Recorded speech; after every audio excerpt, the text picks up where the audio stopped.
approve the agenda. I'll second Okay, that. and seconded by Jeff. All those in favor signify by saying aye. Aye. Aye. Okay.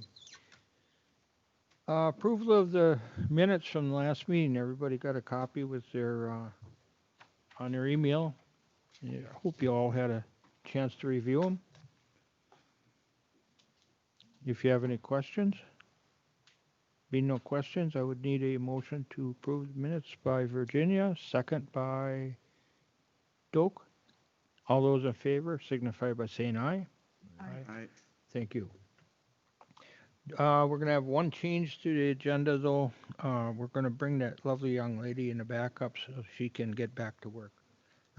Then we're gonna bring the county treasurer up. We're gonna move number 7 right up to the front.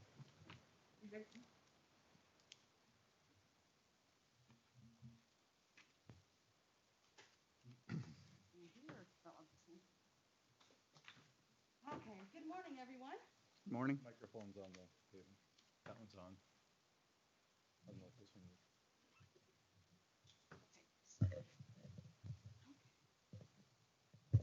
Get it set here. Can everyone hear me? Okay, probably could hear me without the microphone. Okay, it's another quarter has passed us by. So I'm here for my quarterly report for our investments and our accounts here. So, and that should have been in the packet. So we're just going to quickly go through it. If you have any questions, please feel free to ask them, bring them up. As we know, we look at the current, we look at the previous quarter, and we also look from 1 year ago. Some things have changed in this last quarter. We had we moved some money from long-term from Schwab into American Deposit Management. The reason for that is we were able to get some very good rates on some CDs from them. So when we do invest, it's myself and Paul that talk things over and pretty much make that decision, and we go from there. We are tending to keep a little more in the liquid part of it, just because we're just figuring out what's all going to happen here. And investment rates are low. But remember, when we do invest, we look at safety, liquidity, and the last thing is that yield. So take that in consideration. Our money is safe, our money is liquid, and we are getting some yield on that.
So I know what items we have, and then any time I can pull off the timekeeping system, and then I have to do a little more calculation on that, but it's also marked on there where I can go back to a date and a time and who it was, and that's the support we need when we submit it. So when I submit this and we get to pay, then those revenues will offset those expenses. County clerk, the expenses year to date are well in line. Marriage licenses, passport fees, passport photos took a hit during the shutdown because nobody was or could come in. I've noticed there's an awful lot of marriage licenses coming in. There's quite a few actually passport photos coming in. Those could catch up by year end, so those could be delayed more than not happen. And the other part of the county clerk's budget is the elections, and that one we have two elections. Well, actually we have three with the primaries. We have the elections, so those happen in chunks as at the time of the elections. So that one, actually that one's right at 50%, which probably more of a coincidence than anything else. District attorney, again, a relatively small office. They're right now at or below the benchmark. They do all in there have a maintenance agreement for the Spillman system that happens early in the year. Relatively small.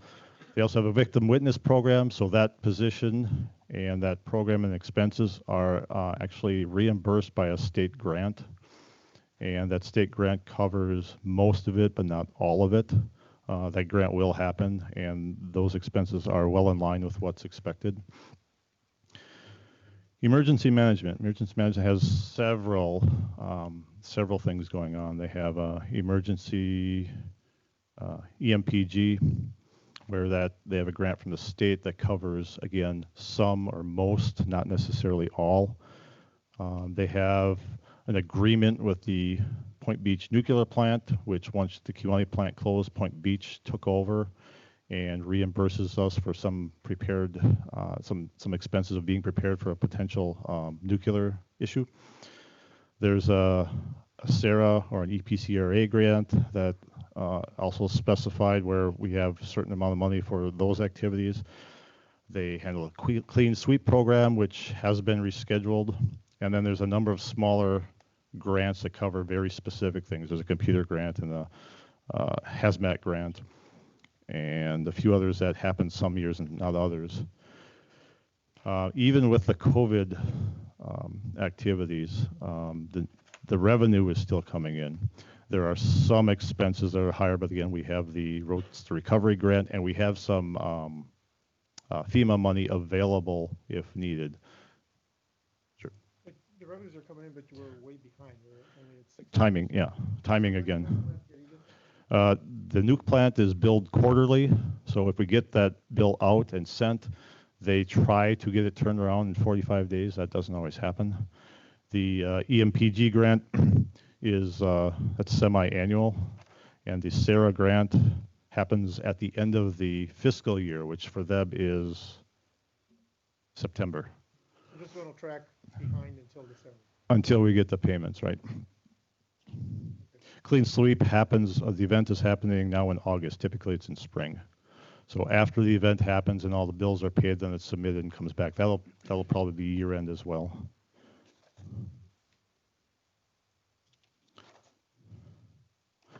Okay. Family Court Commissioner.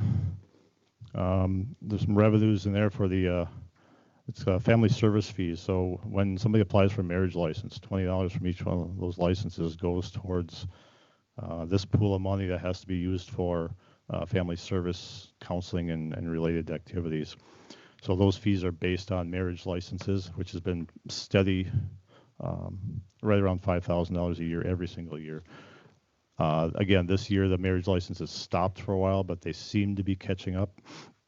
And as far as expenditures for that office, they're right in line. Again, another small office. Finance Department. Again, there's three of us in the office. Most of our expenses are wages and benefits in line. Our postage, because of what we send out W-2s in the beginning of the year, and then our Wisconsin retirement statements typically happen in April. This year, I don't think that happened until June or July. So our postage happens early in the beginning of the year. And of course, we had some outlay this year, so our expenses appear a little bit ahead. In detail, we have some expenses are a little ahead. However, we are still at 48%, which is in line. The auditing and the other professional services, we have our OPEB study, which hasn't happened yet, and our auditing bills are just starting to come through, so we didn't see those in June. Those might actually be a little bit under. And we have the indirect cost study. That doesn't happen until September, and our bill comes shortly after. Okay. Miscellaneous non-department. The first question routinely asked is, what is this? This is a number of accounts that don't fit anywhere within the department and are either meant to cover the entire county or a larger number of departments. So these I'll go down in a little more detail. So the general fund property taxes are non-department. Otherwise, we'd be splitting them between 20-some departments, and we don't have to do that. Property taxes are usually split up by fund. We have our sales tax revenue. Sales tax is just a general revenue, so that's in here because it doesn't belong to any one particular department. We also have some state shared taxes, exempt computer aid, and our utility tax. Again, those are general revenues. Those in particular, we get those payments twice a year. Early in the year, it's 15% of our total, and in November, we get the other 85%. So those two, until the November payments are received, look like they're falling behind. Those are predictable numbers, though. Utility tax, we're pretty close to. The state shared taxes, we get a report saying what we're going to get, as well as the exempt computer aid. We have some DNR payments in lieu of taxes because they're a state agency. They don't have to pay taxes. Somewhere along the line, there's been an agreement that they will make a payment that's close to the taxes. Our credit card system, we have county credit cards for each department that wants or needs them, and we get a rebate for using that. Those come in quarterly, and then we have an annual payment that I'm not sure why they do it that way, but we get quarterly payments on that. And that is actually a little higher than I thought it would be at this point. We used to be able to make big purchases. We used to be able to pay for our insurance premiums on the credit card. Well, when you get a 2% or 1.7% rebate on that, that adds up. We used to buy salt at the highway, $30,000, $40,000, $50,000 at a time. That rebate adds up. Both of those have stopped taking credit cards. So it's not what it used to be, but we make the most of it. Actually, our auditors still take credit cards. So yeah, we're going to pay it on the credit card. County property rent, we have farmland all over the place, a good share of it. Rent goes in there. We have a number of smaller accounts, sale of maps and plats and property and some miscellaneous revenue. Miscellaneous is if I can't find the other place for it and it's a one-time revenue, it goes in there. And those are usually small amounts. $200 to date. Expenses that don't fit within departments. We have an account for contingency. So we budget every year. It has been $100,000. We don't spend anything out of that account. What happens if a department needs contingency, they request it, and I make a budget adjustment to move it from here to that department. So the department expenses stay within the department. But this is, I'll call it a placeholder in the budget for anybody who might need the contingency. The biggest item in here is the illegal taxes and tax refunds. So our annual payment for the next, I think we have 7 or 6 years left on the Dominion and the power plant revaluation. It gets paid by February 15th, so $485,000 and change is paid early in the year. And that's a known amount. We can predict it, and it happens, well, it will happen for the next 6 or 7 years. The Violence Intervention Project and the Kewaunee County Economic Development payments are in here. Those are, let's say, one-time payments, but almost one-time payments. So violence intervention, we pay early in the year. And this year, I know we paid KCDC already. Some years we have, some haven't. Depends on what the agreement is. County Library, sure. Excuse me, does the payment to the the repayment, I guess, for the change in the tax assessment to 400. Mhm. Does that explain most of why you were so far high on the expenditures? Yes, that one payment makes a big difference because most of these other ones are quite small. County Library Board, we have an agreement with the city libraries as far as how much we pay. That number is calculated in the budget process. And then, of course, we get bills from the Manitowoc and Brown County library systems. The Manitowoc and Brown County payments are due by March 15th. And then the agreement with the city libraries says we'll pay them quarterly. And then, of course, there's some delivery fees and some administrative expenses that are in there as well. We paid the library, the Brown County and Manitowoc for the previous year. It's actually 2 years ago. So what we're going to pay in 2020 was their calculation based on 18. So we've got the bill now that we'll put in the 2021 budget that's based on 19.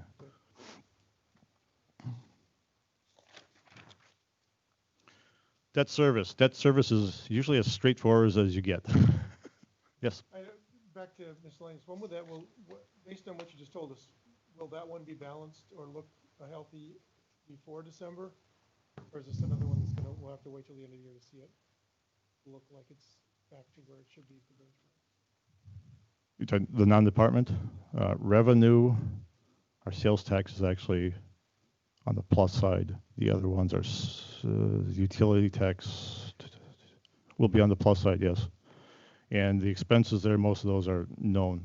Those aren't going to change. Yeah, we'll be fine.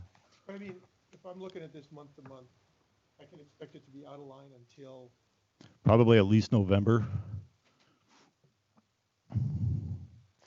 Some of those other bigger revenues, the second part comes in November. Debt service is usually pretty straightforward. Tax levy in, principal and interest payments out, a little bit of admin fee. This year we had the refinancing, and since we paid off about $3.5 million, and then we had the refunding, and we received about $3.5 million, the percentages look completely out of line. However, the normal, outside of that refinancing, we have our levy, which is known at budget time. We have our principal and interest payment schedule, which is known when the debt is issued. This is as predictable as it comes, and it always happens like that. The admin fees, which over the course of a year, I think about $3,500 at the most, they go up and down a little bit, but again, that's really small. Revolving loan fund. There is no budget for this per se. We make loans, which the board approves. We receive payments, and all that money is set aside. We can't use it in county operations. The good thing is, except for those who have elected to defer their payments, we've been getting payments for our existing, I think we have 9 loans outstanding yet. We've been getting our payments on time. The one expense in here, or the one thing this covers is there's some administrative expense. You can spend up to 15% of the activity in the year. The only administrative expense we have for this really is my time if I'm doing direct revolving loan fund work, or if we have a committee meeting, or say we have some filing fees that we have to do based on the loan. Not a whole lot of that. And what I do, I don't record my time here. I keep track of it, and then I do a transfer to the general fund to cover it. But in a given year, especially the last couple of years, without new loans going out, it's not more than $3,000 or $4,000 a year. We have the Economic Development Fund. We have Dominion money going in. We've had a few transfers going out. One for the Business Development Loan Program, and $40,000 as budgeted for the Economic Development KCEDC. Capital Improvement Fund, we've been building it up to start to be able to rely on that to be able to replace and maintain the assets that we're purchasing. We've still been putting a little bit in each year. Haven't started spending out of that yet. Roads and Bridges Fund. The Highway Department, you may or may not know this, has 2 funds. There's a Roads and Bridges Fund, and then there's the Internal Service Fund. Roads and Bridges Fund holds the revenue that are going to upkeep and maintain the county road system. The actual work that the highway department does is the internal service fund. So they have employees and equipment and inventory, and they do the work and they bill somebody for it. One of the places they bill for it is the county road and bridges fund for the county roads. So the roads and bridges fund shows the county road revenue and expenses. Winter maintenance this year again was higher. We've had several bad winters in a row. That one is a little unknown because winter season, of course, doesn't follow the calendar year. So part 2 of that is going to be November through December. We could have another bad winter. We could have nothing until next year again.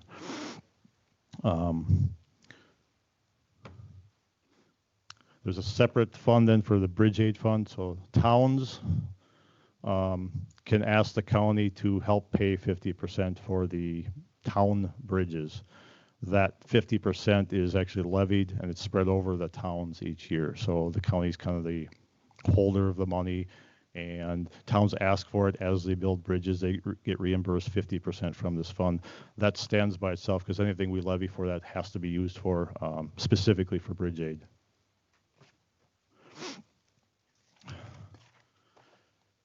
Internal service fund, this is where all the activity happens for the highway department. Again, everything they do there is billed to somebody some way. So their revenues are generated by billing, not necessarily tax levy. They buy the equipment. They spread the cost through depreciation over the life of that asset. They buy or make inventory, and they bill for the project for what they're doing. And then that billing in turn turns around and pays for everything else. On this report, I say this is a detailed line, but there are thousands of accounts in that system because every project they do has to have an account so that the billing works. I summarize it by activity, not necessarily by individual project. Otherwise, this would be ever-changing and almost impossible to maintain.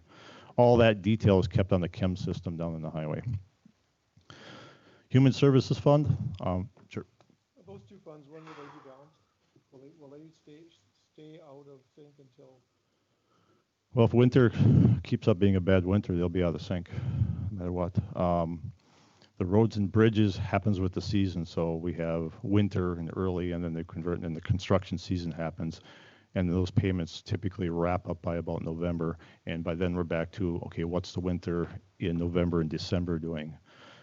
We should get probably balanced in November, but depending on what the weather does, we may spend a lot of money then plowing that kind of thing. Yeah, and winter also includes getting the equipment ready for plowing. So there will always be some winter activity. The real question is, do we have any storms in November and December or not?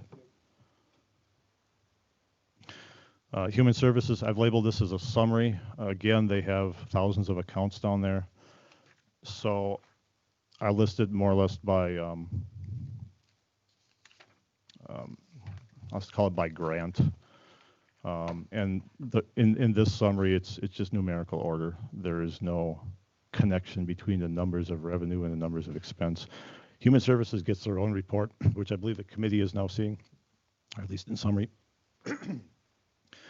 And Human Services, as in previous months, I think the driver behind all of that is, are they doing billable work and getting the billing out and getting the revenue from it? And I know that during the shutdown, the billing hours dropped. I believe with conversation with the acting Human Services Director, they have weekly reports now, and there's levels set, and it looks like that's going to be, I don't know how you put it. It's being monitored, there are goals set, there's targets set, where if we do this, this can be taken care of. The problem, the billing increases or billing at a certain level can take care of their deficits, the projected deficits and the deficits we have in previous years. But in order to do that, you have to monitor the billing, which is what they're starting to do now. That's a change in focus for quite a few of them. But I think it's certainly doable. And I think that takes care of the problem. That takes care of the revenue problem that they have.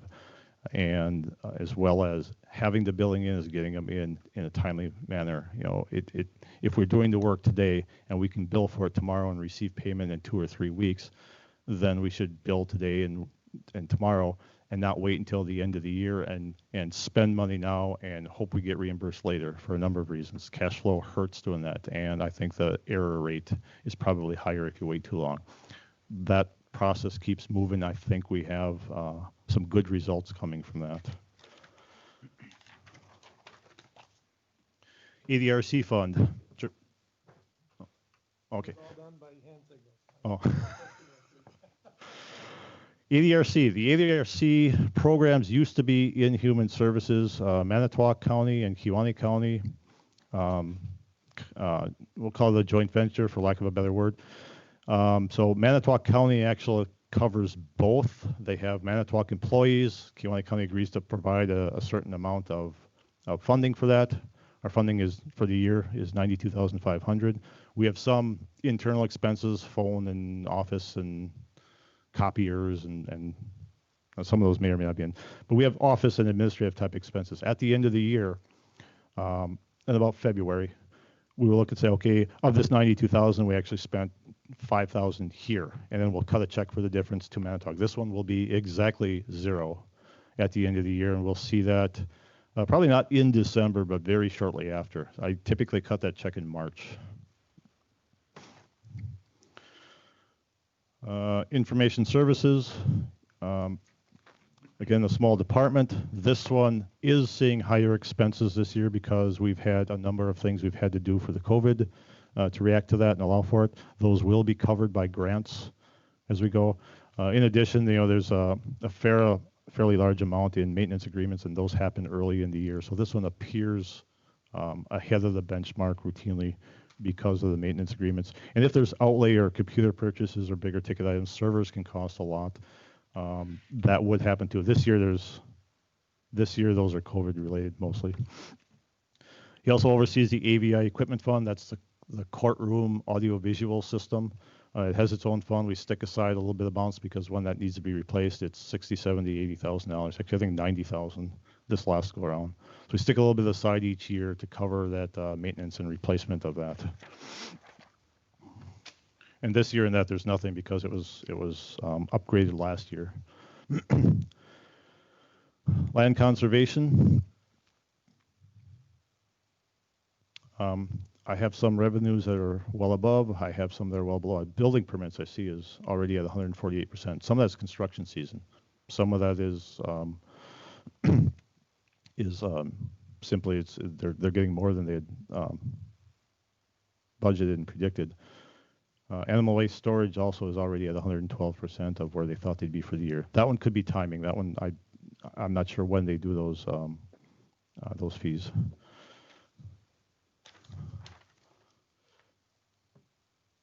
And like many other departments, they have maintenance agreements for the equipment that are paid up front. Membership dues are pretty small, but they pay those up front. They have a few other miscellaneous grants. Those will all zero out. So wildlife damage, whatever they spend, they'll get in revenue. That will happen late in the year, as well as some cost sharing. There's programs where, let's say, the farms put in some kind of erosion control, and the state will will pay for a percentage of that. Those happen, and revenue comes from that typically very late in the year. And there's a few other smaller nutrient management for farmer education. I don't see any of this year. I don't know if that happens. That doesn't happen necessarily every year. That may or may not be a COVID item. And then they have the Wisconsin Fund grant, which is coming to an end. I don't know if there's going to be expenses in this year or not. Wisconsin Fund grant help people replace their septic systems. And I think it was 2 state budgets ago they voted to eliminate it completely. It got some life back. I don't see any expenses this year. If there are expenses, those are completely reimbursed. That one will zero out by the end of the year. And I think this is the last year of that. I don't think it's anywhere for 2021 anymore. Land Information Office. Yes. So you mentioned some things are ahead on land conservation, but it does say you're tracking about 66,000 behind on revenue.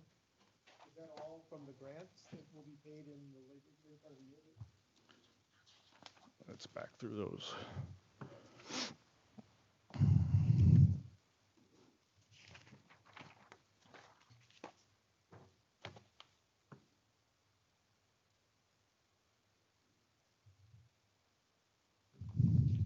Where's the 66% from? Well, I'm using the percentage based on the benchmark of 31.69. So you're about 66,000 behind what you should be at this point, if you're using the benchmark. Okay. I show them at 75% of their budgeted revenue so far. Now, their biggest revenue is tax levy on conservation. Yeah. Are Okay, you the on? summary you sent us said 31.69 for other revenue.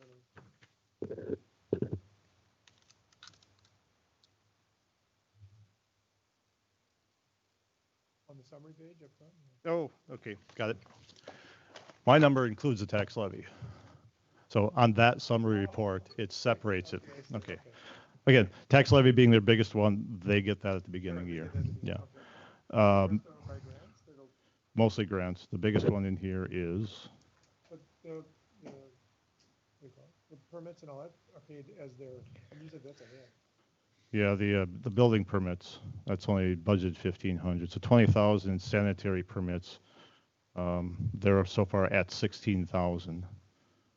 Their septic system surcharge, that's the $10 that's on your tax bill.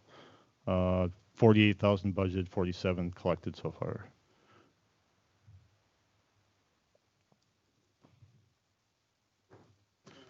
The other grants, yeah.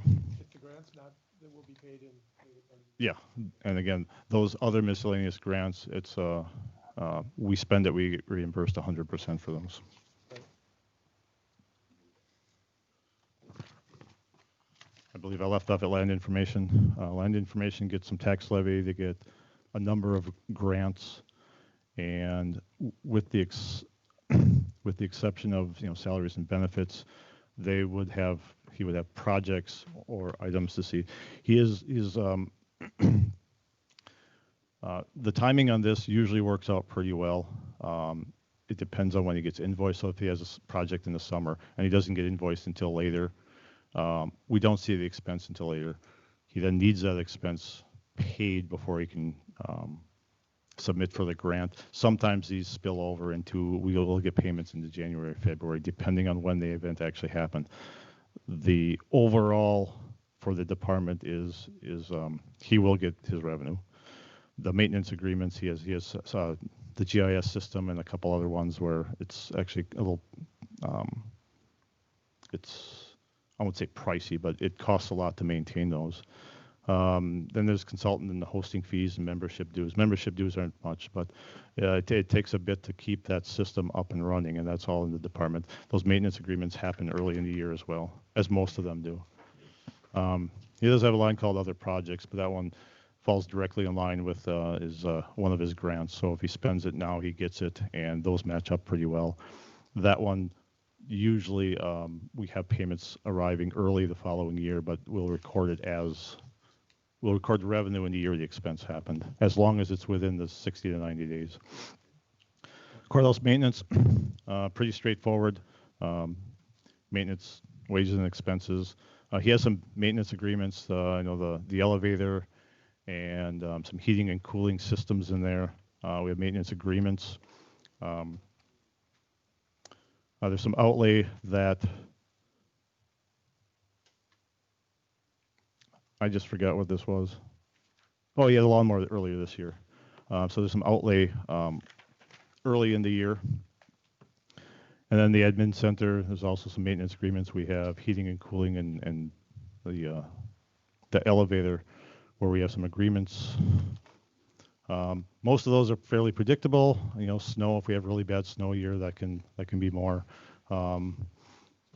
He is also putting in, that was the other outlay, he's putting in some LED lights starting with the courthouse. And we're already seeing, we haven't tracked it yet, but we're already seeing a noticeable difference in our power bills. And this building is next. Is there a focus on energy grant for any of that? Yes. And then this building is next. I think that's going to be in next year in the 2021 budget. So if you look at all the lights as you walk in and you walk out, um, even in your own house, LEDs can make a difference. It should make a sizable difference here. It's not as simple as screwing in a light bulb, though. There's other items in each one of these fixtures to deal with. Promo and Rec. Promo and Rec covers a lot of different areas. Parks in general. The rentals, again, for the shutdown period were down significantly. However, those have picked right back up where they left off and maybe even a little bit more. Way ahead on those. Yeah, that comes from Winter Park. It's a little bit farther down, but I'll get to that. The fairs and exhibits, that's everything out at the fairgrounds. The fair was canceled, so we don't generally see a lot of revenue from that. But we also don't have a lot of expenses. Typically, the fair reimburses us for anything we have above and beyond a certain percentage. However, since there was no fair, there was also no preparing for the fair. The wages in that part are going to be down at the end of the year. There's some maintenance agreements for the buildings there. Those are paid early in the year. Of course, household janitorial, that's cleaning supplies, those are up. Those are going to be covered by routes to recovery. Winter Park. Okay, Winter Park, again, that's a seasonal park. We have the tubing and the skiing. Ideally, in November, they start preparing for it. This is really dependent on weather. So they have to make snow. Sometimes I think they can even do that in November. They like to open in December, weather dependent. The Winter Park Association has ski rentals and helps run a lot of it. And in March, at the end of the season, we get a payment from the Winter Park Association. Part of it's for, I think we're on year 4 of the 5-year payment for the lift, the Magic Carpet lift. That's about $20,000, and then we get our part of the lift tickets and everything else. That payment was well above the budgeted amount. As you know, the past couple of years have been very successful, but that revenue comes in March. There are some expenses for January, February, March, depending again on weather and how many events are booked. There will be some prep time in November, December to make the snow. It may or may not be open in December. So this Winter Park right now looks great. There are more expenses coming. That's probably it for the revenue though. But overall, it's still very successful. Ticket prices have been adjusted. The attendance at that park has been through the roof the last few years. Snowmobile trails, we get a grant from the state. We turn around and pay that to the snowmobile clubs who do all the maintenance on the trails. That one will balance out. Maybe there's a little left over for some admin fees, not very much. So is that grant part of your revenue? Yes. When do we get that? Depends when they bill it. A lot of that's happening right now. Yeah, I just saw the bills. I saw that in the vendor payment. We have 3 snowmobile clubs we pay? There's more than that. I picked out 3 of them. I just wondered how much we paid it all. There are 3 main ones. 6? Yeah, I know there's a Denmark club, and I think there's one that Spartan, Red River, Midnight, Kewaunee, Yeah. Denmark, and Algoma. Yeah. Yeah, and the grant comes out to about $60,000 a year, and again, almost all of it goes straight back to those clubs. And this year, I believe we had a supplemental. So there's a typical grant. If there's enough days where the trails are open, they provide a supplemental, and that's the one they're just finishing up on right now. So those payments you're seeing are going to them.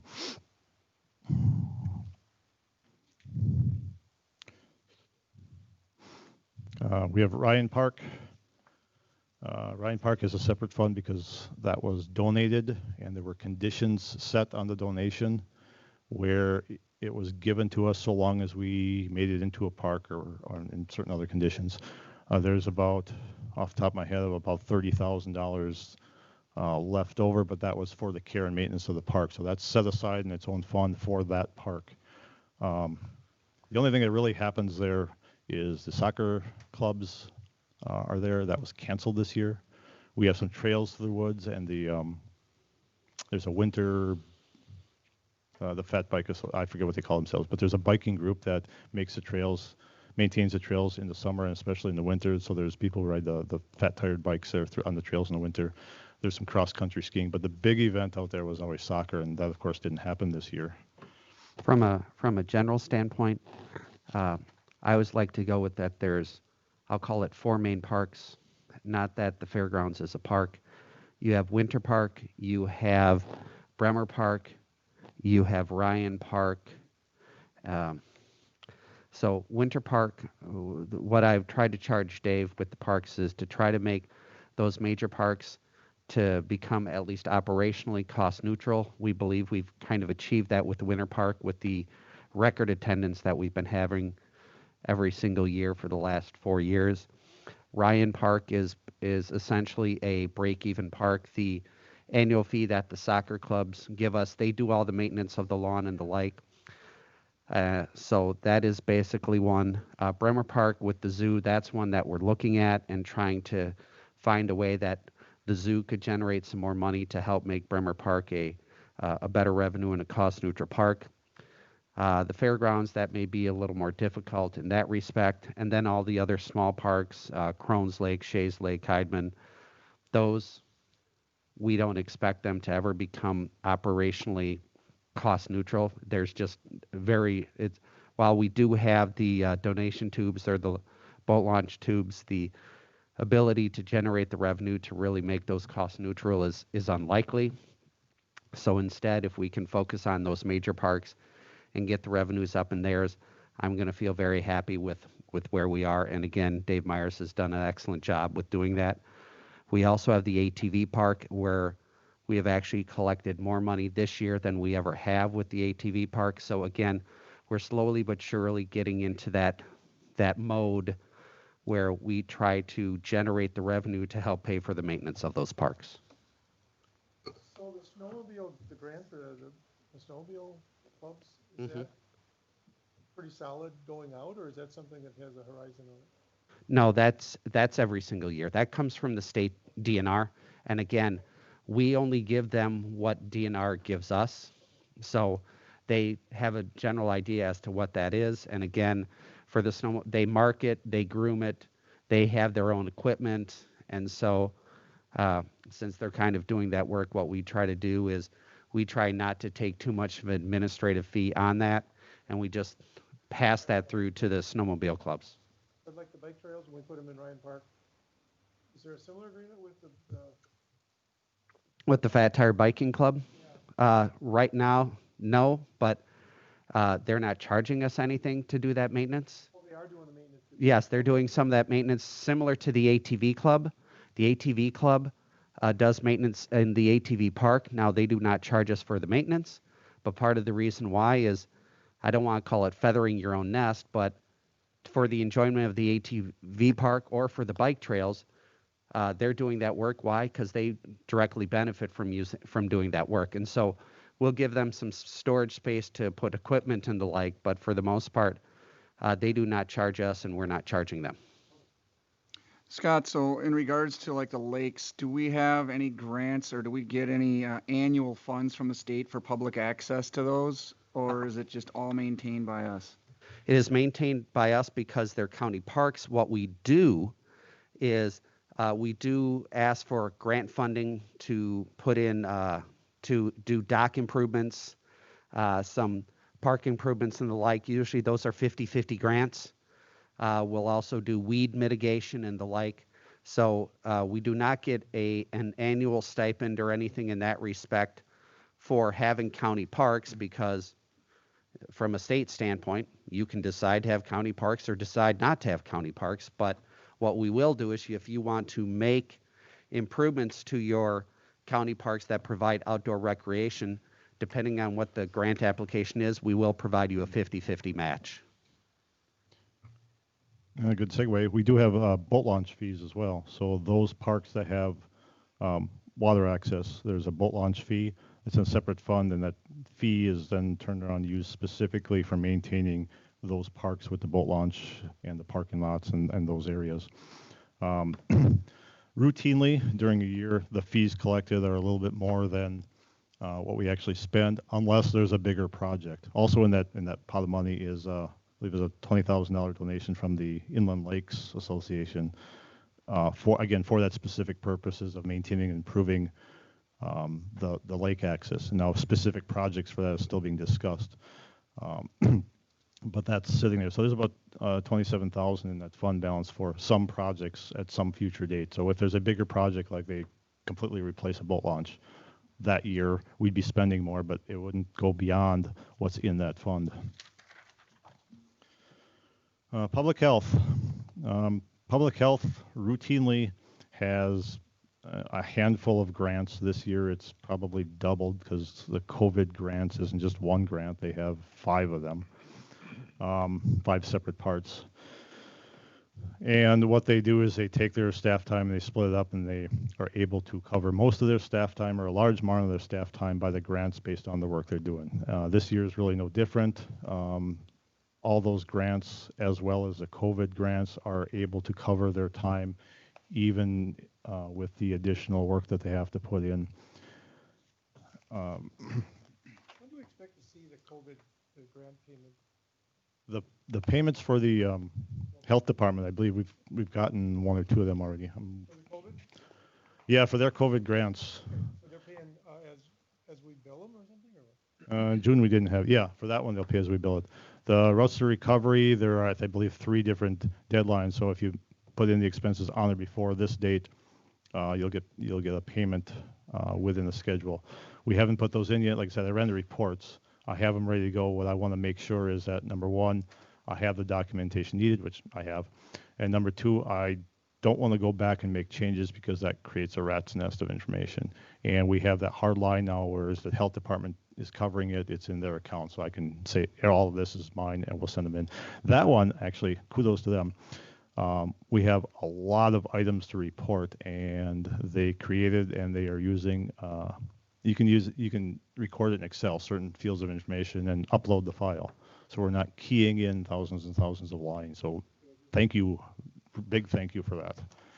Health department, though, their grants are covering it. They have very good tracking on who has how much time. They are able to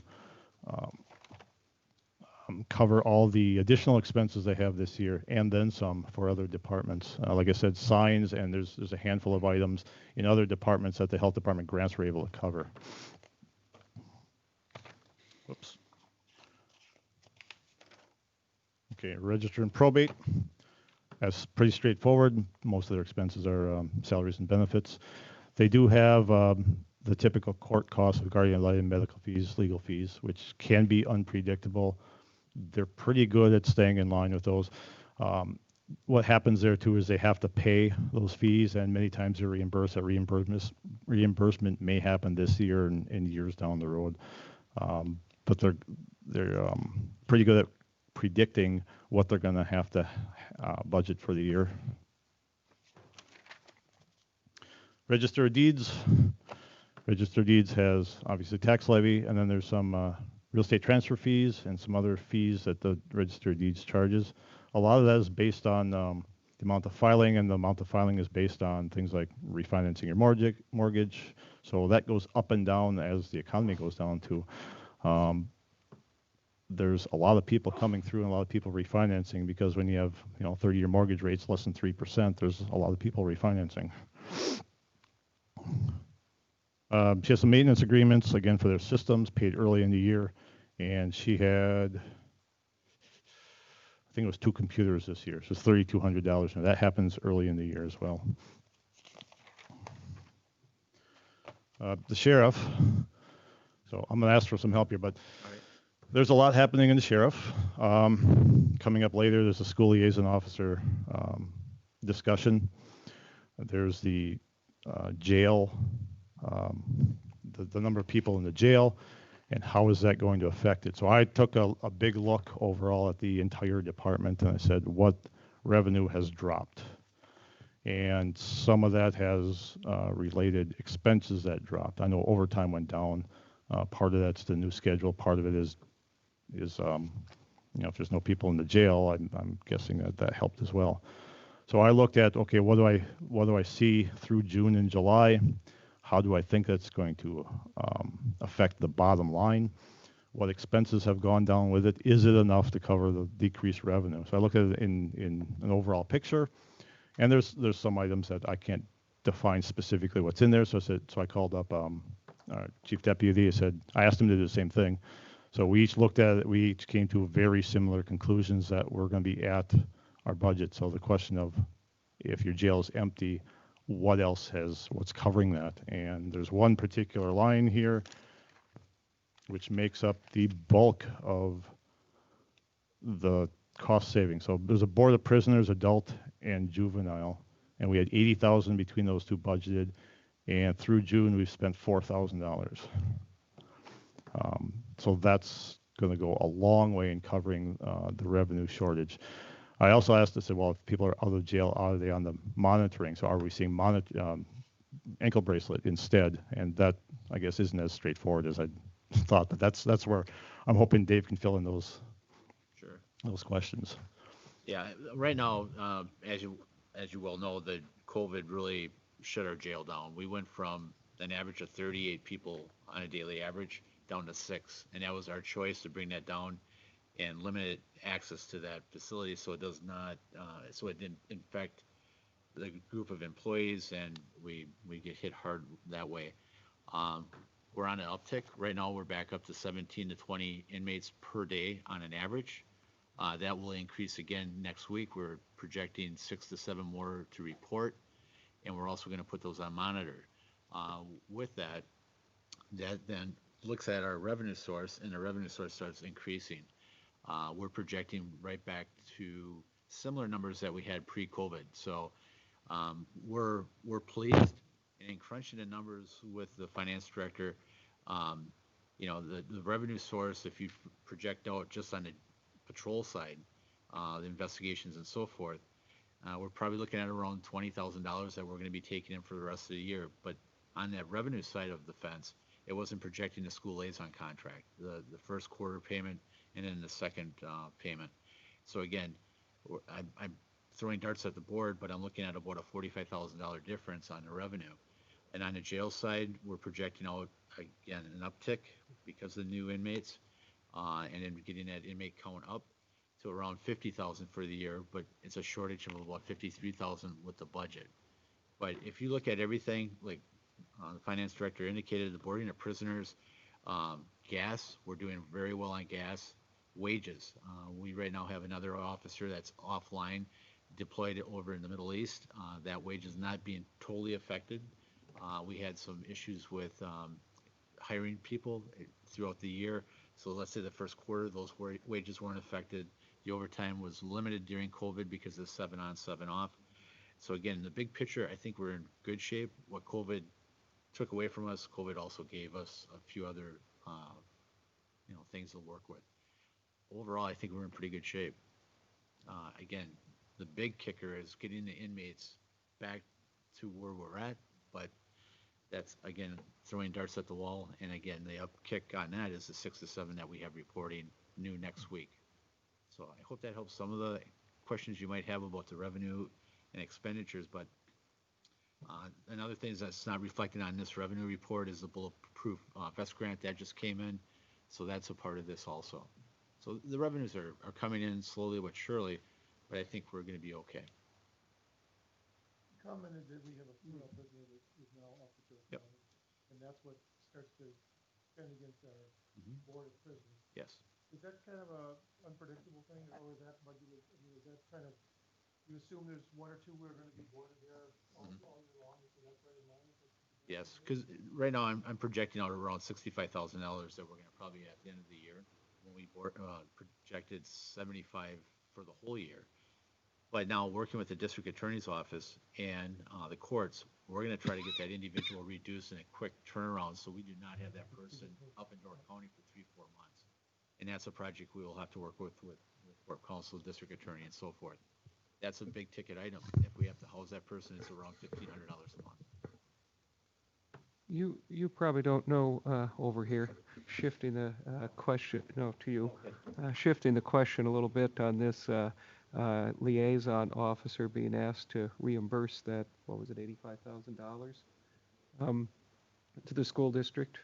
Oh, no. I mean, we're being asked, or we're going to do that, that's coming before the board. That was because you weren't providing the service during that time. Do you know how is that funded ultimately out of the school district budget? Did they get any kind of reduction in reimbursements on that? I mean, I'm kind of wondering the reason, and where does I that can't money? answer that. I'm not Okay. sure Does that money go back to the taxpayers then? that's a good question for the Where does school. that money go? I'm not sure, but I mean, we can talk about the school liaison now if Okay. you'd like to, but No, I just, as I was looking through all of your information there and under your budget, you don't know. no, I'm not sure. When Okay. we were requested to look at that number, again, it's 26,000 that it was 440 hours that we did. 26,000, yeah, So- sorry, I had the wrong number. The big deal Either here way. is that that's the largest revenue source we have for the sheriff's department. Sure. And the 440 hours was split between the full-time liaison and the part-time officer, and they were not actively in Yeah. any activities with the school And at you that time. don't know where that money, is that just out of the school's general budget? Does that come, that's not a state grant of any kind? No, that comes right out of their budget. Okay.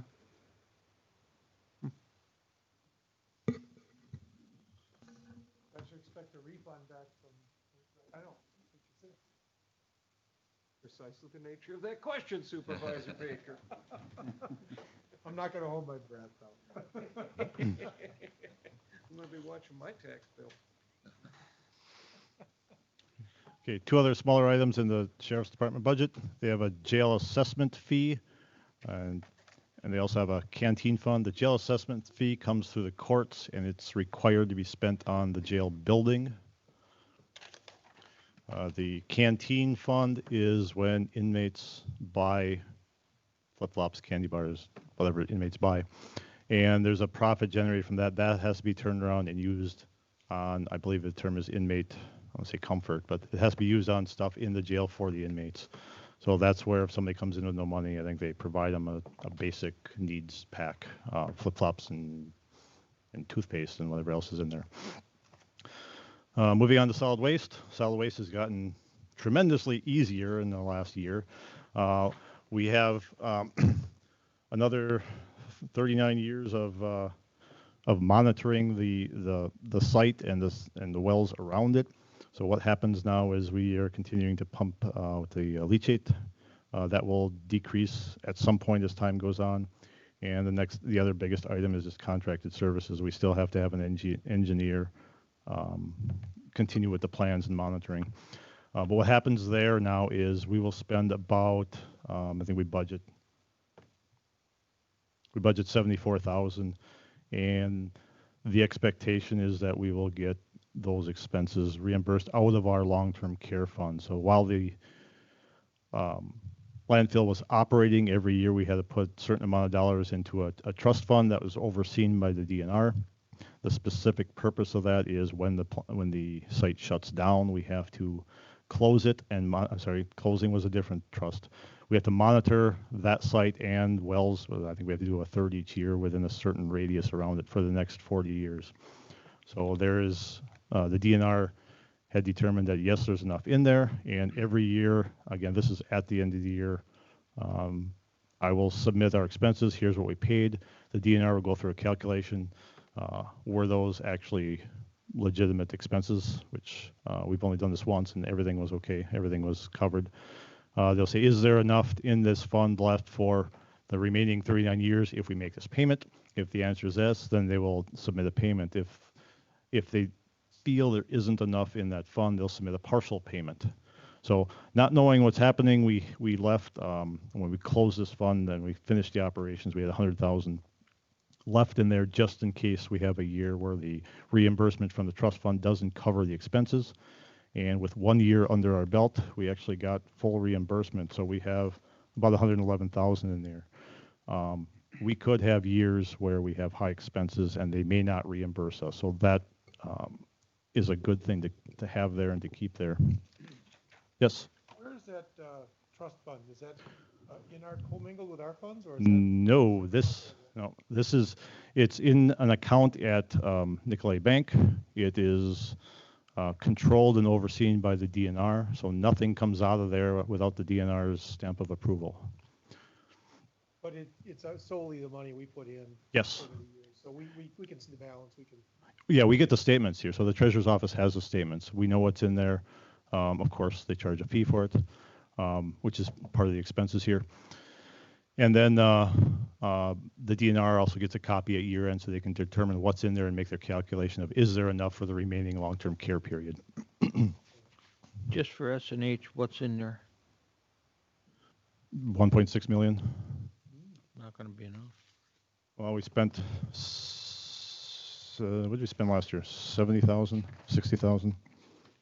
And it's earning interest too at, you know, they limit, so our investment policy puts limits on what the county can own. The DNR by statute even further limits what we can invest in. So it's mostly CDs and short term. We aren't going to earn a whole lot on there. We're obliged to monitor it for how long? 40 years. Actually, forever. This requires 40 years to be in there. Okay.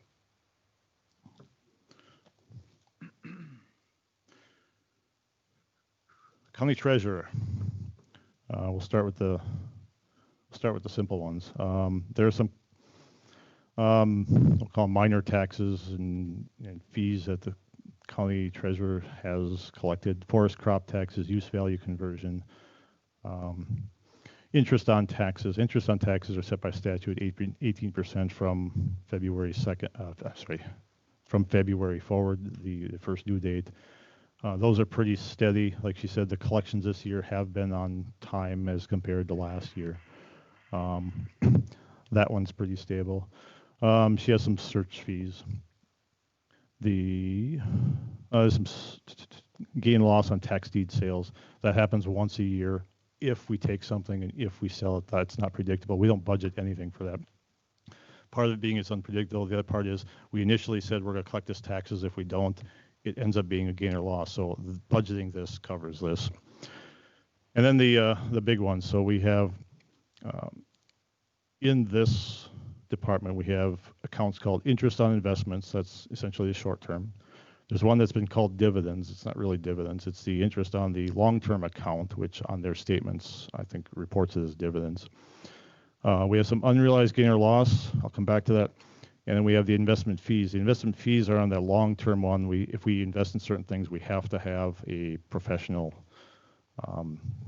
oversee it, and they take a percentage. Off the top of my head, I forget what that percentage is. So the investment fees are netted against the interest. I like to see it, so I have it listed separately here.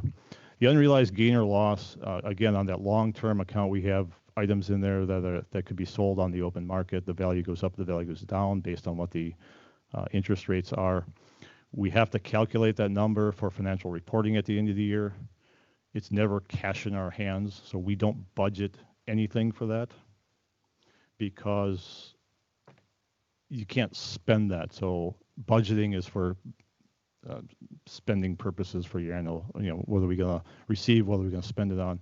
That's one of those numbers that will always have a zero in the budget as long as we do that correctly. But there will be a gain or loss, and we have to report that for financial reporting purposes at the end of the year. So that number's in there. I don't put any weight on that. It is what it is. Until we sell the stuff, it doesn't materialize. Like Michelle said this morning, interest rates in the last couple of months have taken a dive. We were back to the long-term account was over 2% earlier this year. It was starting to approach 2.25%, 2.5%, and then March and April came along, and within it took years to get back up to that point, and within months it's back down to actually the long-term is just under 1%. We've been taking stuff and we put some at the ADM, which is more of a short-term investment, but the rates were much better. So she's right. She's probably not going to make budget on there this year. 2021 budget process, we will look at what we have and pick another number in there. We'll put a realistic number based on the current scenario, which is back where it was for the last, 10 or so years. And we'll make sure that the 2021 budget is fitting what our current scenario is. As far as this year, how do we make up the difference? I believe we have 20-some departments plus a sales tax that are enough under budget that we will cover it. We're not going to have as good a year as we had in the past. I don't think from a general fund or any other department perspective, again, excluding human services, that's a big unknown. I don't think we're going to have a need to start slashing expenses to cover it because our in this case, our interest rates are lower. The interest on the taxes, which is the other part of that, is set by statute. And with the similar collections at similar times, we're going to have a similar amount. That one, she's probably spot on as far as the budgeted amount. So before I go on, are there any questions on that? That's the biggest. Okay. Treasurer expenses, again, there's 2 people in the office, very predictable, very similar expenses, no issues there. University Extension, we have 2 county employees as support staff. We have a number of agents. Those agents are state employees. We pay a percentage of their contract. We pay that twice a year. So through June, there's no payments. I think the first one is due in July, and the next one is late in the year, December. So they appear well under budget now, but that's because their biggest single expense of the agent contracts hasn't been paid yet. And lastly for them, there's been this UW Extension Program Fund. I'm not sure when this was created, but the purpose of this is they provide seminars and education, and the fees from those seminars are meant to be collected and pay for those and future classes. So that's set aside in its own fund. As long as the fund doesn't go negative, we're fine. It did go negative about 2 years ago. I brought it up, and they fixed it like that, and they've been watching it ever since. So I have no issues with that. Again, this year, there aren't very many classes going on because of COVID. Routinely, they have classes and education scheduled throughout the year. Veterans Office, Veterans gets a $10,000 grant from the state. And there's, again, 2 employees in that office, very few other expenses. Veterans also gets a lot of donations for veterans relief. We have some tax levies set for veterans relief, and that's based on an as needed. So if a veteran comes in, can't pay their electric bill or needs to buy food or something else, they make an application. The Veterans Commission reviews it and approves it. And or I should say, and if approved, we pay the bill or whatever for that request. There's a memorial brick fund. So outside the courthouse, there's the Veterans Memorial. There used to be 2 funds for this. Both serve the same purpose. We've combined them into one. We had a donation from, I believe, like the Legion and VFWs to maintain that that site. And then at some point later on, we started selling the memorial bricks. So those bricks are sold, and the proceeds from that are used again to maintain that memorial. There's enough in there for quite some time. I don't have the balance here in front of me. And then last, not least, health insurance and dental insurance fund. We are self-funded, and what that means is we collect from employees and from departments, we collect premium, we'll call them premiums, and we put it in the insurance fund, and from that fund we pay admin fees to Humana. We pay actual claim costs, and we pay some stop-loss premiums, and we have that program of direct pay, so that helps reduce overall costs. That comes out of there. So we'll see the revenue is what we charge essentially ourselves and employees compared to the claims, the premiums, and the administration fees, and we'll have a profit or loss depending on how much the claims are. This year has been a little unusual, especially in health insurance, because as clinics and hospitals shut down, we still collect from ourselves, but we don't necessarily make the payments. I fully expect that to catch up at some point as they open up and they start seeing again. That will take some time. That will probably spill into next year. Same thing with dental. During the shutdown, dentist's office weren't open, I think, except for emergencies. So 2020 to date, the other thing is we have this report that Scott went over earlier. The financials in this report are usually close. We have different reporting requirements here than for here. here being my financials versus this report. This report also sees things earlier. For example, and this one stands out, and it's the first time in 2 years it's happened. But we've got $130,000 claims over specific, so we're going to get a stop loss payment for that. So in this report, they calculated that in. Here I did not, and I looked it up, and we got that payment in July. So there's timing differences. The other biggest one is at the end of the year, I have to calculate for financial reporting the incurred but not reported. We know there's claims out there that haven't been paid yet. And at December 31st, I have to make a good estimate of how much those are and how much that claims are expected to be. And I use, it's not in here, I use the report that's not in here. It's an IBNR, incurred but not reported.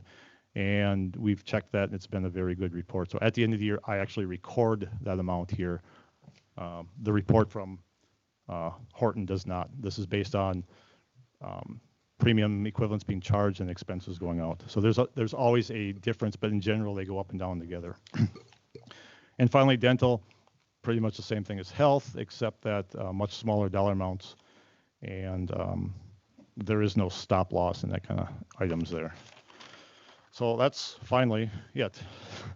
Again, questions are good. If you have questions, ask. A lot of the stuff, if you're seeing it for the first time, it doesn't necessarily make a lot of sense. Financial accounting for governments and fund accounting is different. I won't say it's more complicated. It can be in places, but it's just a matter of getting used to it. And with our website being in the works now, I've been working on that this week. This fall, it will be up and running. This report will be on there. The vendor reports will be on there. Our audits will be on there. Our annual budgets already were. Our audits already were. But they will be at your fingertips. So as soon as I run them, I'll send out something saying they're there, they're available. Go ahead and look at them. I'm liking the new website, and this will make it available without having to attach it to the email and sending it out that way. So I hope I'm done.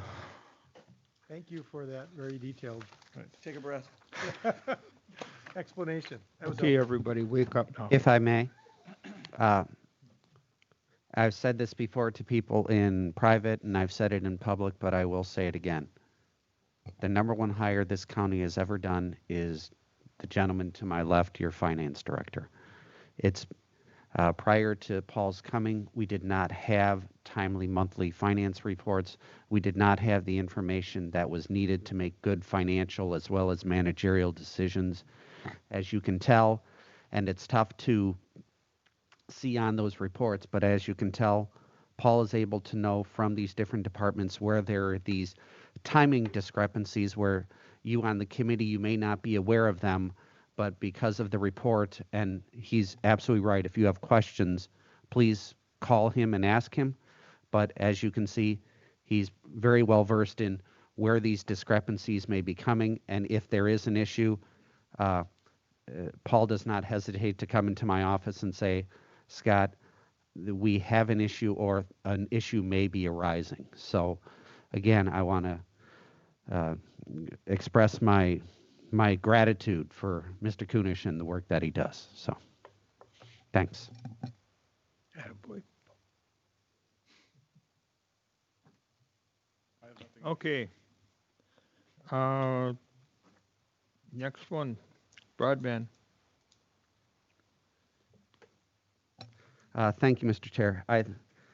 We know that what will be coming up at the county board meeting will be the contracts regarding the contracts between Bug Tussle and Kewaunee County. An important part of that would be the $960,000 that the county would be required to put up to help make this project move forward. Because it is a finance expense that was not put in the budget, the finance committee has the authority as to how this will therefore be, how this money will be put forward. As we had said from last month, there's a couple different ways we could do this. We could take out debt and do it that way, or we could use existing funds that we have.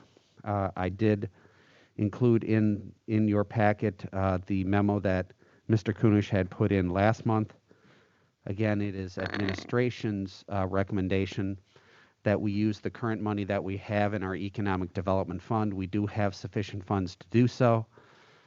We do believe that the interest rate that we would receive from Bug Tussle is a very good interest rate, and therefore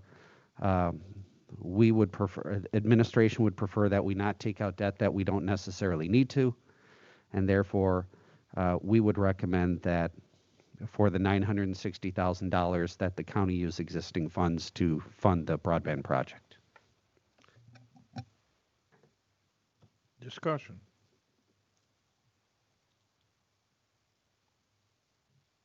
Tom, I can see you want to say something. My opinion was outvoted at the last meeting, so I'm not going to comment on it any further. Okay.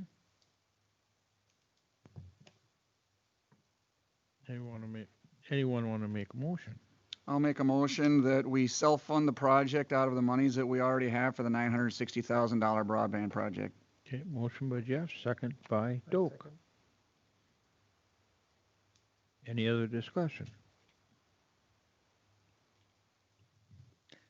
All right. Okay. Simple yes or no. Let's call the vote. All those in favor signify by saying aye. Aye. Opposed? Aye. Okay. Motion carried.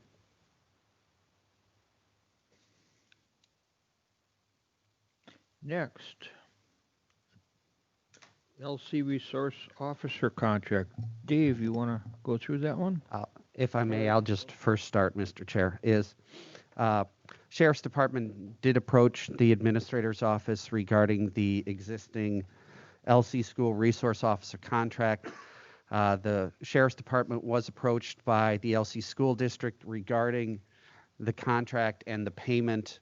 The contract has that the Luxembourg Casco School District would pay the county for the services of a school resource officer. I don't believe that it has in the contract anywhere what happens if the school year has it for like this COVID situation where we did not have kids in school, so therefore the need of a school resource officer is greatly reduced. The school district then approached the county asking for a reduction in payment for the school resource officer. I believe that the Public Service and Justice Committee has approved that request of the reduction in the contract amount. Administration does feel that as well. Again, from the very simple standpoint of if the resource officer if we're not providing the service, meaning the need for the resource officer is not there, I don't believe that we're necessarily justified for charging for a service that we're not providing. But because this is an amount over $20,000, this is something that also needs to go to Finance Committee for approval. Chief Deputy Cornelius, if you want to add anything, please feel free. No, Mr. Feld, I believe you hit every point that I was going to talk about. Again, this is, as I indicated earlier in our conversation, this is the largest source of revenue for the Sheriff's Department. And at this point, if we lose that, that'd be devastating. I mean, right now, I'm thinking the big picture. We've had this contract for 15 plus years. It's been solid and moving forward, and possibly maybe other school districts would jump on board, knowing that, this is a possibility that we'd be willing to work with them also. But they've been very good to us. We've been very good to them. And again, when they called us on it, again, I brought it to our committee, and the committee did approve it. But that's my opinion. The reduction was for the spring, right? Only the spring. And it totaled 26,000. Yes. The contract you have there for, the next contract is for this fall only? Well, year to year, it's January 1 to December 31st, and the next set amount would be $56,000 or $58,000. So that $56,000 that will be billed out at December 31st. And That'll cover September through December. okay, that's what Yeah. So that's back to the full amount, Yes. no reduction. No reduction. Mm-hmm. So this 26,000, that is totally prorated by the period of time that the school was not in session. Correct. We ended our days there, let's say March 10th, and we haven't been back since. Was there anything done virtually? Did you guys do any virtual, like if you're doing If you look at, DARE or anything like that? if you look at the billing on the invoice dated June 5th, I'm not sure if that's in your packet, but there was 20 hours for our full-time liaison officer and 20 hours for our part-time officer that did have contact with teachers and students, but there wasn't much more than that because there was nothing going on. So that was billed. Yes?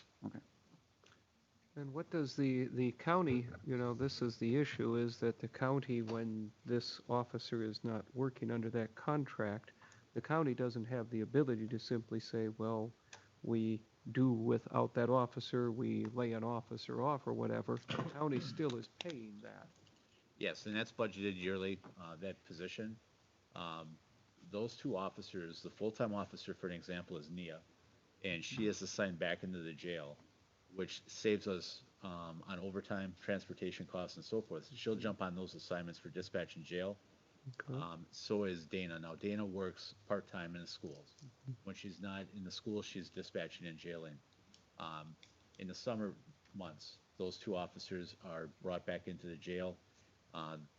Majority of the time, they save all their vacation for the summertime, and then they take it whatever they have available, because we don't want them off during the school year. But those two officers save us on overtime when we have FMLA issues and so forth. So it all washes out at the end of the day. Scott, question, are we able to then submit a coronavirus relief for this loss? We'll submit it, but I mean, is it likely to get that recovered? At least from the routes to recovery money and the like, we could try to do so. They usually say it's from a public safety standpoint. So in that respect, we can try. As for the likelihood, I'm not sure. For PPP, I mean, any of that take effect on the Right. fact that we could not just not pay these people? Well, and to a certain degree, we could still pay them because we put them into the jail. So if they weren't in the school, then we were putting them in the jail. We can attempt that. I am in no way going to give a prediction as to whether we would whether we could receive reimbursement or not. I'm curious how those dollars get turned around. I mean, Dave's looking at it as a devastating loss to the department, but yet is it able to be absorbed some other way that justifies that money and it's not a direct bad reflection on his department? I'll go with two different things, and $26,000 is a lot of money, but in some respects, $26,000 is not a lot of money. The budget for the Sheriff's Department is roughly over $2 million, actually closer to $3, I believe. So in that respect, from the budget standpoint, it's not large. 4, was that what you were going to? 4 million. 4 million. So 26 in that respect, in relationship to the entire department budget, isn't large. But I also don't want to be so flippant to say that $26,000 isn't a lot of money. So I know that the Sheriff's Department, as Chief Deputy Cornelius had talked before, is we have had some savings from wages and the like. So, and as well in conversations with Finance Director Kunish, we're not seeing large volatility from the Sheriff's Department standpoint. So if there is a small deficit that we have to deal with, I think in the big picture from the entire county 2020 budget, we should be okay. Thank you. One more thing. The routes to recovery is not going to cover lost revenue, and I don't think any of those grants cover lost revenue up to this point. I did see some written somewhere that the ones that was before Congress right now, one version included lost revenue, one version didn't or whatever, but that probably doesn't matter because it went nowhere anyway. But the routes to recovery isn't going to cover lost revenue. And in this case, we can't bill for services because we didn't perform them, but we're still taking that officer and she's inserted in our jail schedule someplace. I can say that's not going to qualify. Just one comment. During this time frame that this lost revenue didn't transpire, we had 3 officers out on FMLA issues. And those two officers did fortify our schedule to offset any time the overtime costs. So again, it was, if it had to happen, this was the best time on overtime and so forth. So we saved money on that also. Question for Dave. Is, in a normal school year, is there somebody there in the summer months when school's technically not in session? No. So are they asking us to reimburse for a period when they're not in session? No, I'm sorry, Dave, I'll let you. Mr. Rahman, this is from March, so June 1st. There's a total of 440 hours that were not in the contract that we provided service for. Okay, so you just said that our normal contract annually is $66,000? No, the normal contract is I think $112,000 per year for 9 months. What is the 56,000 then? That's per the first annual billing. So there's two.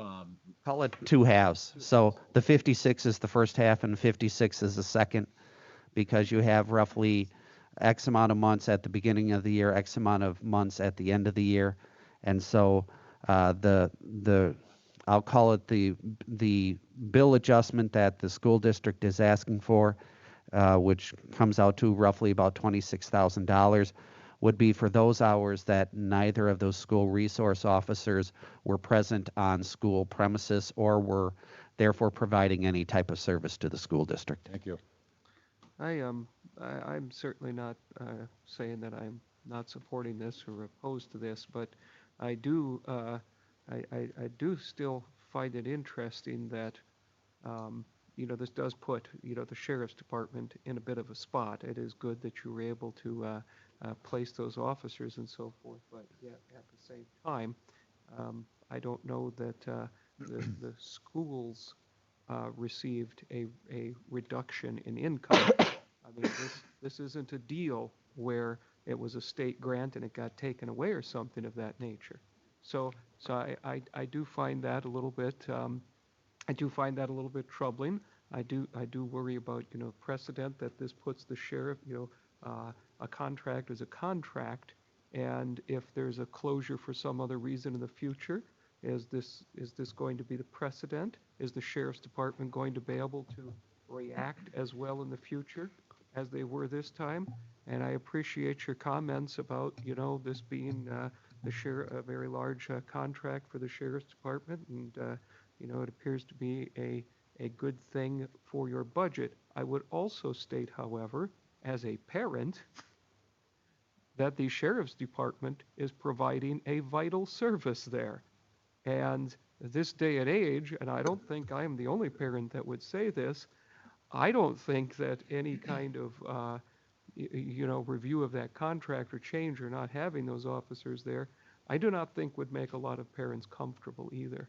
The sheriff's department is providing a necessary and fairly priced service. And that's where, if I may, Mr. Chair, is I agree with both of the points that you're making, Supervisor Olson.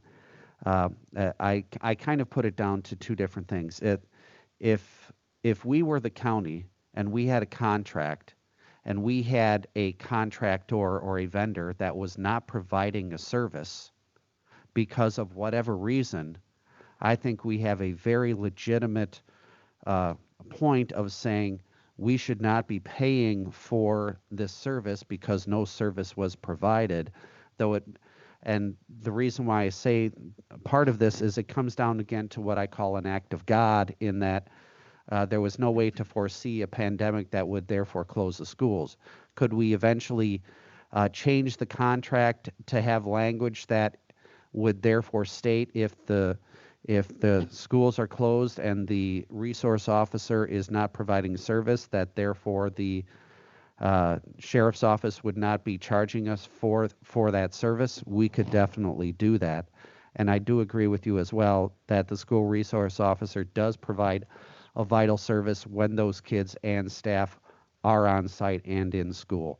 So I think it's a mutual agreement between both parties, and I think if we were to have it in such a situation that this now becomes a regular occurrence, that school campuses are going to be closed, and therefore we cannot depend upon that revenue because of the volatility of whether the school campuses are closed or not, then we could therefore address that in a contract.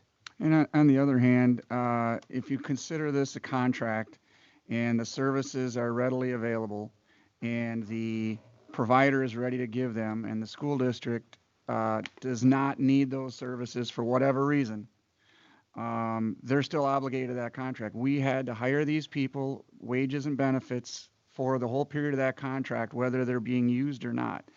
I'm totally supportive of the liaison program, both that the county provides, the city provides at our school district.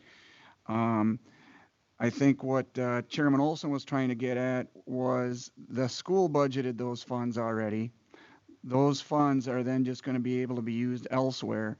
They may be able to look at relief for something they had to pay for that they're not getting a service through the CARES Act or something. I don't know. But again, it was a contractual service that the county did not choose to not provide. We were always there available to provide them. Unique situation, understood, but we don't want to set a precedence either when we're setting up for an annual contract and we have the staff on board to do that. Duly noted, Supervisor Vollenweider. So do we change the contract to put that language in there that, the future one, we say we're contracting for this, even if you are closed and we're available to give those services? Why wouldn't we put that language so that we can forgive it this one time and then not have that problem in the future? If the committee believes that the sheriff's department should discuss and negotiate with the school district regarding that, then that is the will of the committee. Well, the other side of that, I wanted to also argue that is that I understand that Kewaunee and Algoma do without the service. Correct. With the city's police. Right, Yeah. and so they could go somewhere else for this. Yes, they and we're could. not going to get that revenue, so I think we got to keep that in balance too. Correct. And that's why there's all these different moving parts, and I appreciate the care that the committee members are taking about how this is a unique situation. We've had a good relationship with the school district. We understand where the school district is coming from. We also understand what the concerns are from our standpoint. And so we're just trying to make sure, as you said, Supervisor Vollenweider and Supervisor Olson, is we don't want to set a precedent that leaves all the exposure on the county side and therefore could cause a financial impact upon the county if we don't be careful about how we go forward. This is something that none of us could have foreseen. When Corporation Council originally made the agreement up, I don't think any of us could have foreseen this. We have it in our service contracts, and we adjusted the same way that we're doing right here for customers that were completely shut down. So I mean, Yeah, so many I think contracts it's a I've good seen- it's a good deal. It's a fair deal for both parties. We may not like it, but it's a fair deal. So many contracts now are getting that force majeure in there. I know we've had Pardon? them, and most people don't, they'll see it and they'll say, well, we're never going to use that. And this is the first time where it's been widespread. So I'm seeing that added to a lot. I would be surprised if we did this, if we tried to get the money, if they wouldn't say, well, not again. Because Yeah. they could come back with just that line in there and say if it's an act of God. Yeah. Which is again why, and I think Chief Deputy Cornelius talked about it, is yes, we want to make sure that there's a fair contract, but we also want to make sure that we maintain a good relationship with our school districts. And the comments that I've heard on both sides of the concerns on both sides, I think are absolutely valid. And it's just that we in the future need to make sure that we're addressing those and discussing those and making sure there's an understanding. Okay. Go ahead. Well, is Question? it reasonable to go back and talk to them about that, the fact that you would have an officer, a position that's staffed primarily for that we'd have some sort of sharing of that loss if in fact it happened again, rather than just hope that we can have the same Mr. Schlender, the gentleman that, the superintendent, he's easy to work with. He'd be open to conversations. I mean, that's not a problem. At a minimum, it would seem like if that happens again, to share the cost, they, okay, we'll reduce it by half, but we have this officer here now that Mhm. we don't have, we're paying the wages, but you're not gonna pay for. that And are we position. prepared to do online and virtual? So if we were to get shut down again at the school this fall, would the sheriff's department be able to do that liaison agreement virtually?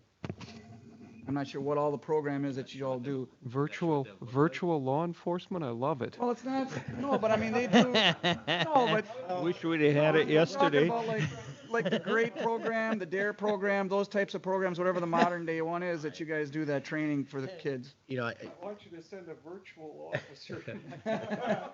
Not patrol. Well, we're gonna do that, no. It's called the drone. Again, I think right now, Wish they'd do that at the way stations. every day we're learning something new about how we're moving forward.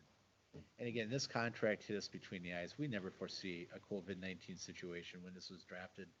I think, Jeff, you and I sat down, and we pounded this contract out. But we never saw this. And I think in good faith, and I know it's hard to swallow this 26,000, but at the end of the day, it's our largest source of revenue with the sheriff's department. We have a great working relationship. This is a hiccup in time. We have a $4 million contract that we can, or budget.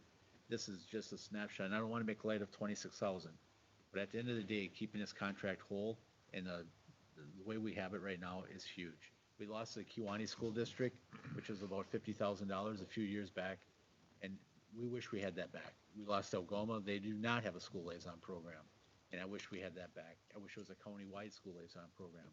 But again, this one here has been with us for a long time.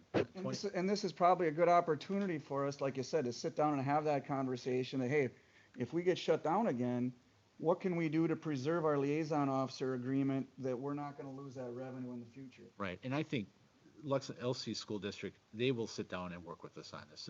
They are not. Because we're committed, and so- we're fully committed, like you said, with that officer, officers, Yep. that we're paying them Right? to provide that service. And I'm supportive of the forgiveness of the money, and I would indicate a motion at the appropriate time, but going forward, just to make sure that everybody's on the same page, that the next unforeseen is covered. I don't know if we wanna ask them for full, maybe share it, have, have Something, like whatever they can't, if they, like this fall, if we lose it again. right? Rather than to ask for forgiveness, ask for half of the contract or something like that. And again, whatever direction this committee directs us to, and Mr. Felt will be right on that. Okay. Let's move this thing forward if we can. Is the current contract that we're talking about right now, that's the one that's gonna expire 12/31 of 20? Correct. Then there'll be a new, do these automatically renew, or? What we do is every 90 days before December 31st, we send out a new contract, and that's based off and formulas that you saw on how we come up with the wage and so forth. Yeah. We look at the contract, is there a 2%, 3% increase in wage, and that's how we adjust that. So we get that out to them. But we Okay. can go into negotiations with them and talk to them about. I think what you ifs should and get maybes. this issue settled before you sign, the new contract comes out, because if this, if we have under the same existing contract, and in February, okay, we're gonna close the schools, are they gonna want $100,000 back, or, Right. It could happen in 2 weeks. Yeah, Well, exactly. yeah, so if this false payment that you're asking, the 56,000, is still part of the contract where they're asking for forgiveness for 26? Then we shouldn't approve the 26 without having some kind of protection for the latter half of this year.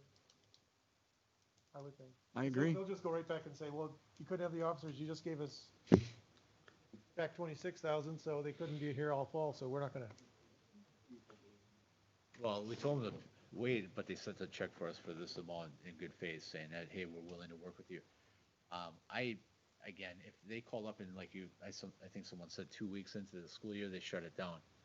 I think at that point, we should be talking to them prior to that, maybe within the next week or so, just so you know that's not gonna happen. I think to be realistic on this, we can't hold the bag on all this. So. I don't think they expect us to eat this whole contract. We have to talk to them prior to things getting So going. we're gonna do that before we approve the the thing that's already happened, basically. The Well, Or this motion could be contingent on that agreement being reached. Well, the other thing you could do is make a motion that this is a one-time reimbursement.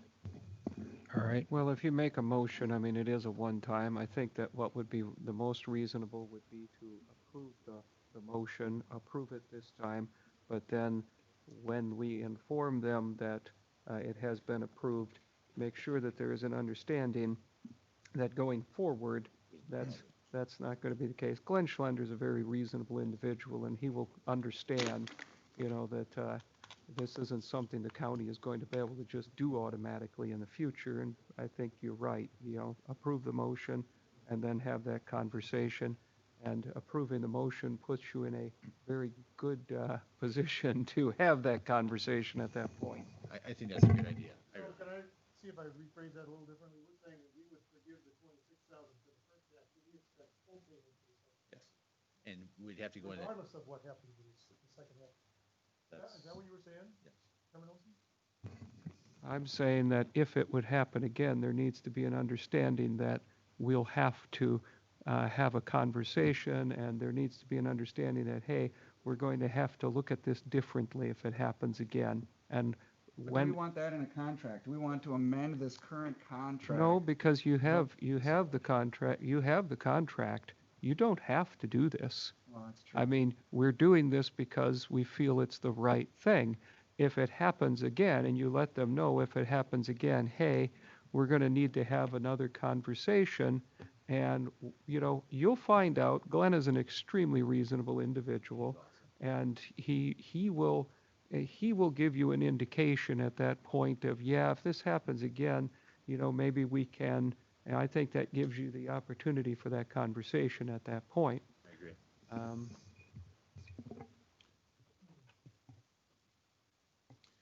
I'll make a motion that we reimburse or do not collect the $26,000 to the school district for our police liaison officer. okay. Second. Seconded by Tom. Any further discussion? I think we discussed living snot out of this thing. Okay, all those in, go ahead. This is an amendment to the contract then? This is the formal? This would be a motion to reimburse that $26,000. Not changing the contract at all. We're not changing the contract. We have an existing contract. Yes. All right? And I'm not, That's up to Dave to address this before you leave us. If You I, know? and I'm, if I may, Dave, Supervisor Baker, I don't believe that this committee therefore has the authority to amend this specific contract. That would have to go through Public Safety and Justice, since that's from the sheriff's office. What we're talking about is specifically a billing issue which is in excess of $20,000, and that's where the Finance Committee's purview would be. And this is recommending to the board Correct. for approval. Correct. Okay, we have a motion by Jeff and a second by Tom. Any further discussion? Just that the 2021 contract, I think, should be this subtype of issue like this should be addressed in that new contract. Oh, I agree, and that's up to Jeff and to Dave and Matt when you guys start putting this together in September or so, or October. It'll be whatever. prior to then. Starting Monday, that'll be a priority with the sheriff and myself to get a hold of Corp Counsel and then set up meetings with Mr. Schlender and get this organized. I do agree with everything you're saying here, but I think right now, in good faith, we're doing the right thing here and moving forward with a positive on this contract.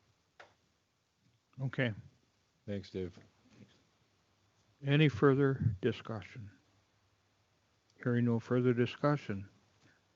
All those in favor signify by saying aye. Aye. Opposed? Motion carries. Okay, everybody, review the annual audit. Actually, they couldn't make it today. Again, because of COVID, the audit happened virtually, online. And it was much harder for them to do that than it was for me. I kind of enjoyed it. Well, I could take care of my emails first thing in the morning, and then I didn't have to deal with it until the next morning again. However, on their end, what's usually a 5-minute conversation can turn into a half an hour, hour of emails back and forth, both with the client and with their staff. So they have been working unbelievable hours, and everything is a little later. They had thought they could make it. I'd see an email that it hasn't made it through the quality control and printing yet, so it's not quite ready to be presented. My next suggestion was Tuesday night before the county board meeting. I don't have an indication here if it'll be ready by then or not. So at the latest, we should have this by the next finance committee meeting, which I think was very early September. September 4th. And There we we go. placed it on the, we placed it on the agenda just in case the auditors were ready by today. They were not, so there's no action to be taken. Yeah, and I like having the audit done before the budget process starts, but if it doesn't happen this year, it doesn't happen this year. Well, if they're available for September 4th, it'd be a good time to do it. Is it- I would think that they would be being supervised pressed around to it. an hour before a board meeting is kind of hectic sometimes. I would rather have them be prepared and done than hurry up to get it here on Tuesday. Tuesday is only 3 business days away, and I'd rather have them not do that. Okay. Moving on, review the vendor payments. They were all attached to your packet.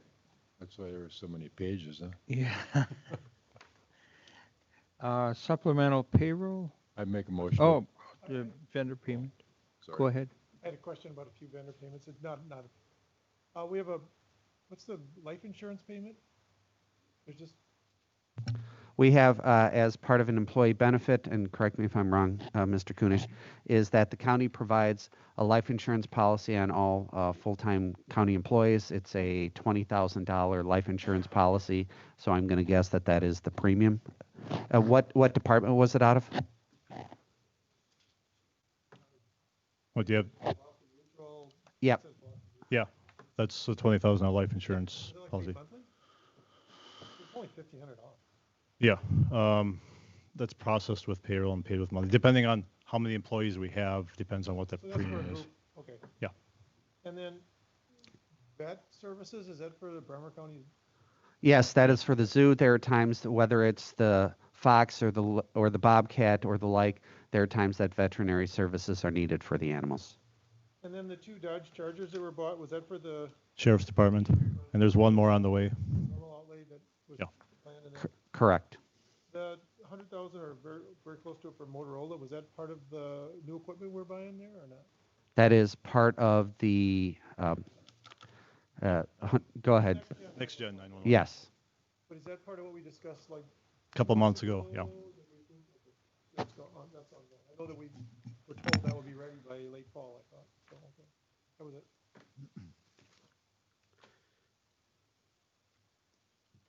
Okay. Tom, you had a, I was just going to make a motion to approve the supplemental payroll as presented, if that's in order. okay, Second. seconded by Doak. Any discussion further? Hearing no discussion. All those in favor signify by saying aye. Aye. Opposed? Motion carried. Any such matters as authorized by law. Good one. So I handed out the budget calendar. I don't know if that was handed out last month or not. The dates and meetings on the top 2/3 of it are pretty much set. It would be presented to the Finance Committee and the County Board, September County Board meeting, which I forget the date. I don't have a copy in front of me. Dates below that are best guesses. The one date that kind of has to be is the November County Board meeting should be held in enough time that the county clerk is able to file the report with the state. So right now, I sent out department worksheets late July. I've got a handful of them back already. The due date on there was next week Friday, and then that gives us a week and a half to piece it all together and make it fit. And then at that point, we put the book together and make the final recommendation from the administrator in time for the September Finance and County Board meeting.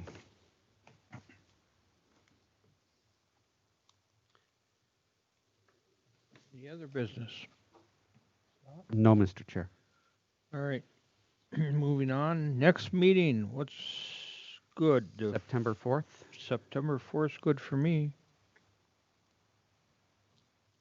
Good for everyone? We will look at October right away. Certainly. Mr. Chair, I would also just, if you look from the budget calendar standpoint, you would be seeing a Finance Committee meeting on September 4th, which would be our normal one. September 15th would be about an hour before the county board meeting, which is where the Finance Committee gets their copy of the proposed county budget from the administrator. So there'd be a September 15th. And then as for the October, tentatively right now, it was listed as October 2, if that meets with committee approval. So you're saying there's a separate meeting for the finance committee an hour before the board meeting, or we just pick up our? Well, it's more than just pickup. I give you as courtesy from being the Finance Committee, you kind of get the first look of the county board meeting and my kind of rundown as to what I'm presenting within the administrator's proposed budget. So we can make our recommendation then to the board. Again, it's the proposed budget, so what happens is I'm giving you the first rundown, and then if you're wanting to make changes, that's where the October 2 and the October 20 county board finance committee meetings can happen, and then there's also then finally the November 10. So there's 3 kicks at the cat: October 2, October 20, and November 10. But we're now scheduling a meeting for 5 o'clock then on Tuesday, the 15th of September, Correct. 5 o'clock. And If will that be fits with everyone. At the fairgrounds? Yes, since it's at the county board meeting, we would just probably meet in the 4-H room, in an adjacent room. And that would be then the same thing also with the October 20. And please note, if for some reason the finance, say after I submit the administrator's proposed budget, and for some reason you think it's pristine and perfect, which shouldn't happen, but let's say it does, and therefore you don't believe that you need to meet the hour before on the October 20th county board meeting, then the committee does not need to do so. Nor would they necessarily need to do so on the November 10th meeting, which is just prior to final adoption by the county board.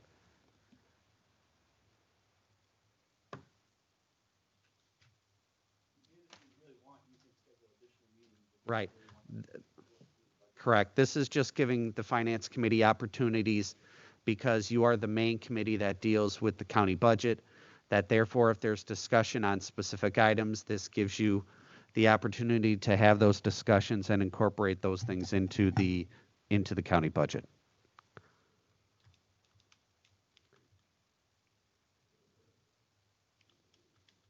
You also want to set the October 2nd meeting right away? Is that one good for you, Tom? Okay, October 2nd, 8 o'clock here.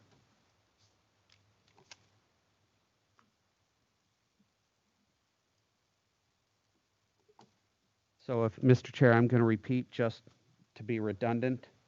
The next meetings are September 4th at 8 a.m., September 15th at 5 p.m., October 2nd at 8 a.m., October 20th at 5 p.m., and November 10th at 5 p.m. Subject to change. Always subject to change, but therefore it's kind of in people's calendars. And if the committee feels that we do not need to have certain meetings, or they want additional meetings, then we can do so. November 10th one? Yes, sir. That'll likely be at the fairgrounds too? Absolutely. Any of the ones that are an hour before the county board meeting will be at the fairgrounds. And it's in the 4-H room. Are we going to have a regular finance committee meeting in November then? To be completely honest, I'm not sure that we would necessarily need one after doing the budget. I don't think that from a finance standpoint that the county will run out of money until we have a December meeting, so I think we'd be okay. If something comes up. If something comes up, then yes, we would do so.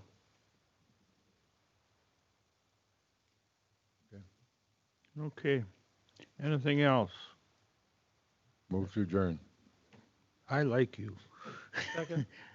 Seconded by Doak.